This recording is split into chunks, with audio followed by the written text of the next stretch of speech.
وطن عشق تو افتخارم، وطن در رهت جان نثارم. وطن عشق تو افتخارم، وطن در رهت جان نثارم. وطن خاک پاکت بهشتم، وطن گلخنک لاله زارم. وطن خاک پاکت بهشتم، وطن گلخنک لاله زارم. وطن عشق تو افتخارم، وطن در رهت جان نثارم. وطن عشق تو افتخارم، وطن در رهت جان نثارم.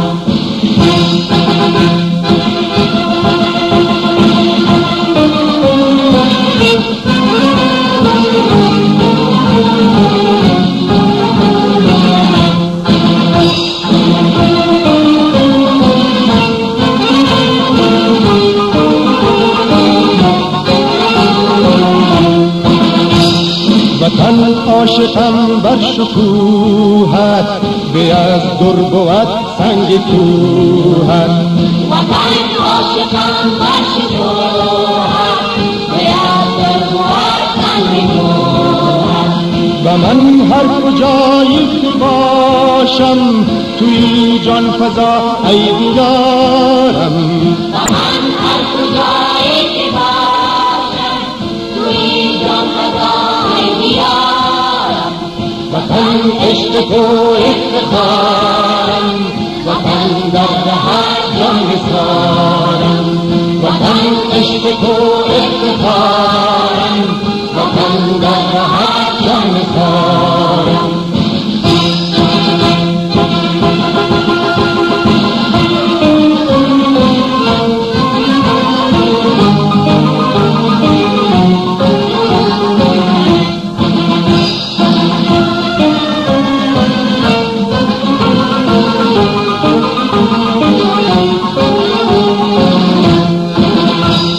وطن قلب من هستی من، بود رگرگم خورد خون.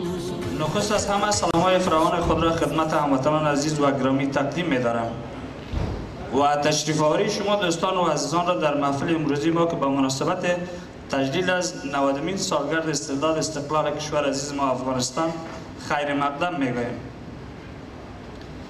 محفل خویش را با تلاوت آیات چندی از کلام الله مجید که توسط برادر گرامی ما قاری صاحب محمد عباس قرائت می‌گردد آغاز می‌نماییم.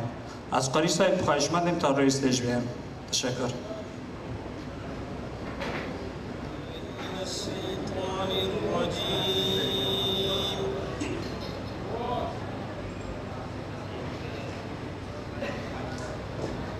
بسم الله الرحمن الرحيم.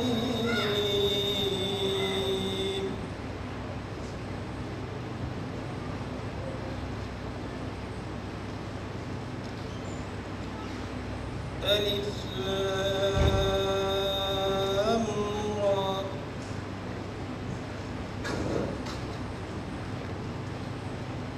تلك آيات الكتاب المبين.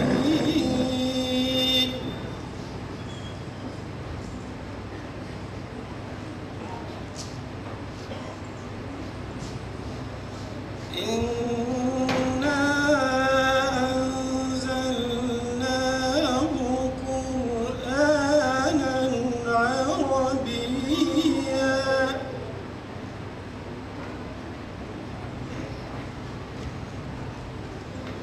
قرآنا عربيا لعلكم تعقلون.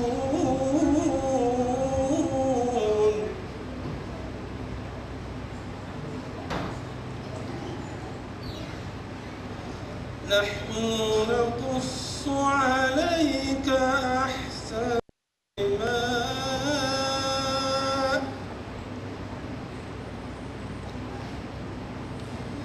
بما أوحينا إليك هذا القرآن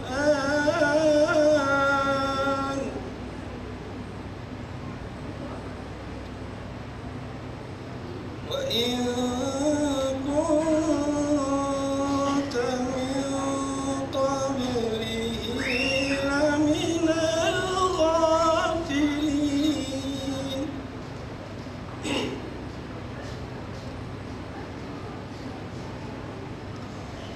إذ قال يوسف لأبيه يا أبت إني رأيت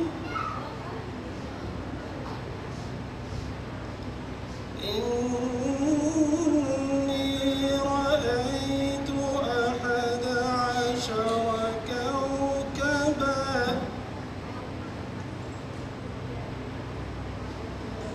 كوكبا والشمس والقمر رأيتهم لي ساجدين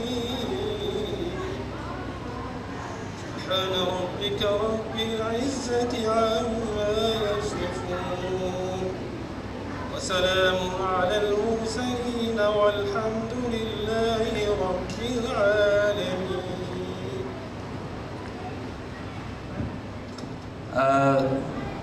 برادران و خواهران گرامی، پیش از اینکه ما محفل خود شروع کنیم امیدوار هستیم که در بخش نظم و دیسیپلین با ما همکاری نمایید. پروگرام امروزی ما شامل در قسمت اول شامل سخنرانی دوستاست و قسمت بعدی از این شامل موسیقی است که بر دوستا در نظر گرفته شده و در قسمت سوم صرف طعام است که دوستا زحمت کشیده اینجا غذا تیار کردن و در قسمت اخیر هم باز موسیقی در نظر گرفته شده و از خواهرای گرامی خواهش میکنیم که در نگهداری اطفالشان کوشش زیاد کنند. در این بخش برنامه از برادر گرامی ما عبدالعظیم ظاهری خواهشمندیم روی استیج آمده و با سخنان خود محفل ما را رنگین بسازند. الشیطان الرجیم. بسم الله الرحمن الرحیم. زما گران و قدرمند و افغانان و ورونو خویندو او میلمنو السلام علیکم و رحمت الله و برکاته.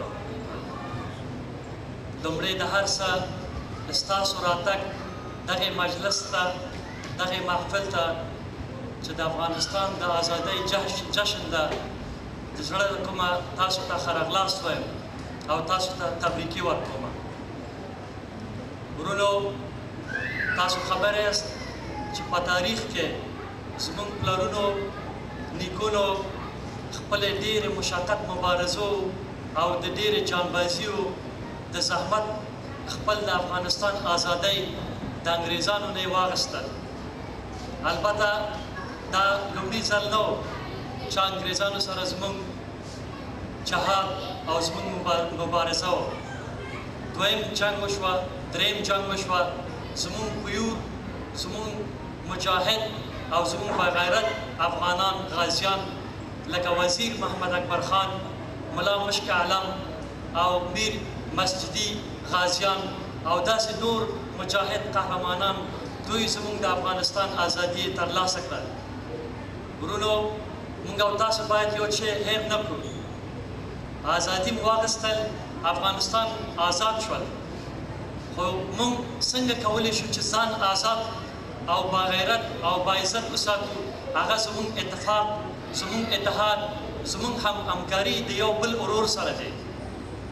که موږ صرف په دې باندې قناعت وکړو چې افغانستان آزاد دی او خپلو کې د یو بل همکاري، د یو بل مدد ونه کړو، هېڅکله افغانستان نه جوړیږي او افغانستان آزاد نه دی.